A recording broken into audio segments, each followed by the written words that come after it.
Finding books and journal articles. By the end of this video, you will understand how to find books and journal articles using the general search, how to look for journal articles using Academic Search Complete, as well as Google Scholar. A great place to begin your research is on the library homepage using the general search. The general search allows you to look for both books and journal articles at the same time. I'm doing a search for global warming and gender and poverty.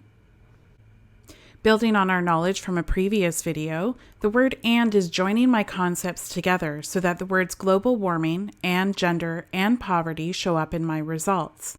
Use the facets on the left-hand side to narrow down the results to the materials that you'd like to look at. If you're looking to use books, simply click Library Catalog. You'll know that a book is available electronically through the full text online link. Simply click the link to be brought to the records page. Click Online Resource to be brought to the ebook record. Books that are only available in print will have a call number attached to them. Click on the title of the book you want to read. Things are a little bit different with COVID because you can't come into the library to actually retrieve the books.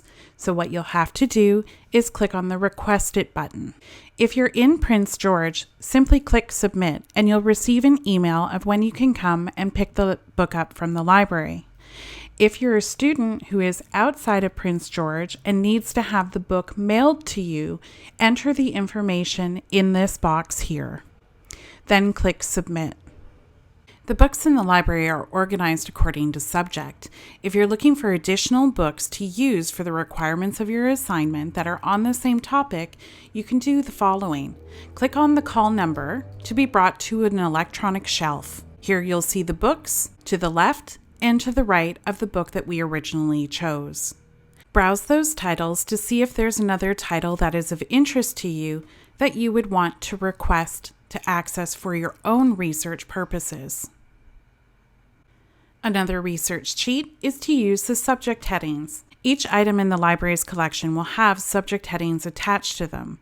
These subject headings describe what that particular book covers in terms of its topics. If you find one that's relevant to your research interests, simply click on the subject heading link to be brought to a subject heading list. You'll see that the subject heading we selected is highlighted in gold, and it's telling us that there's 47 titles associated with that subject in our collection. To browse those titles, click on the subject heading one more time to be brought to a list of books on that particular subject. Okay, let's go back to our results from the general search and clear our filters so that we can go through and look for only peer-reviewed journal articles. Using the facets on the left-hand side, I'm going to click peer-reviewed. This narrows the results down to articles that are specifically labeled as being peer-reviewed. Select an article that's relevant to your topic by clicking Full Text Online, and then Full Text Online to be brought in to the database where you can download the PDF. Building on what we learned from the concept mapping video, we're going to take a more in-depth look at how to search Academic Search Complete. Our databases are organized in two different fashions. First, alphabetically by title, and second, by the disciplines that are taught here at the university. For this example, I'm going to go through the alphabetical listing, clicking on the letter A, and then selecting Academic Search Complete from the list. I'm going to click Connect to be brought into the database. We're going to search the same topic that we did in the general search, but we're going to use synonyms with it so that we're using the Boolean operators or in between our terms. So I'm going to search global warming or climate change and poverty and gender.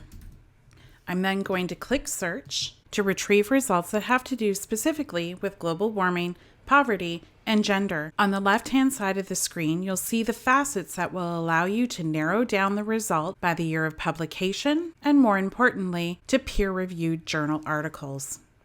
Now that we've narrowed down the results to peer-reviewed journal articles, you'll see that we're down to 98. It can be tempting to click the full text link on the left-hand side so that you'll only get results that are available in a PDF. Avoid doing this because, as you can see from the number of results we've retrieved, we've cut the number of relevant results by 50% or more. I'm going to go back to the original 98 results. As you scroll through the results, you'll see that a number of articles are not available in PDF. Instead, they have the Get It at UNBC button. This button allows you to search all of our holdings to see if that article is available in another database. This article is available in JSTOR. Now, if I had clicked full text only, these results would not have shown up. For articles that are available in full text, they'll either have the HTML symbol, the PDF symbol, or a link to the full text. Simply click on the link to be brought to the PDF. Okay, let's talk about Google Scholar. Should you use it? Absolutely. Students like it because it's easy to search using your keywords, and you'll oftentimes get free access to the articles if they're open access. There will be instances where you go to access an article and you click Get Access, and it asks you to pay. This is called a paywall. To avoid hitting a paywall, you want to access Google Scholar through the library homepage. You'll do that by going to the Databases tab and clicking the letter G in the alphabetical list of databases. Find Google Scholar in the list of resources and click on the title. If you're off campus, it'll ask you to sign in using your UNBC credentials. You'll see up here in the browser bar that it's not just googlescholar.ca. It has UNBC in the address now. This means that when you do your search, if the library has a subscription to that journal, the Get It at UNBC button will show up underneath, allowing you to gain access to an article that was previously behind a paywall.